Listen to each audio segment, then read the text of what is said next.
Arus balik Lebaran 2023 pendapatan buruh di Pelabuhan Yosudarso Ambon meningkat. Arus balik Lebaran juga menjadi berkah sendiri bagi para porter atau buruh angkut barang di Pelabuhan Yosudarso Ambon. Pasalnya banyak penumpang yang naik maupun turun membuat pendapatan mereka naik hingga 100% dari biasanya. Di arus balik Lebaran sendiri, para buruh angkut bisa mendapatkan penghasilan Rp300.000 hingga Rp400.000. Maya mengungkapkan hari ini saja saat kapal KM Dorolonda dan Pangrango masuk dirinya mendapatkan banyak rezeki. Lebih lanjut untuk tarif angkut barang biasanya dibanderol dengan harga Rp50.000 hingga Rp60.000 untuk barang penumpang yang sedikit. Sedangkan barang penumpang yang banyak dan berat biasa dibanderol Rp100.000 hingga Rp150.000. Untuk diketahui, hari ini KM Dorolonda mencatat penumpang turun sebanyak 1.053 dan penumpang naik sebanyak 2.006.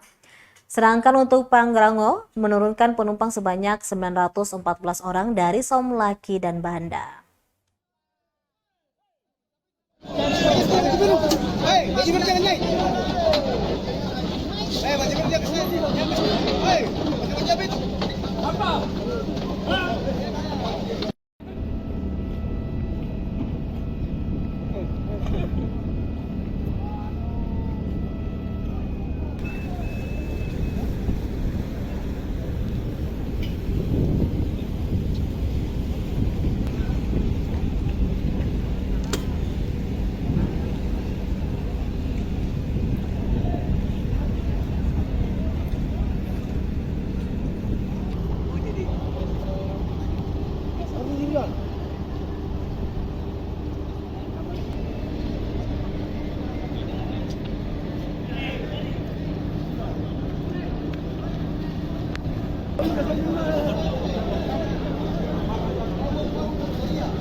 Terima kasih sudah nonton. Jangan lupa like, subscribe, dan share ya.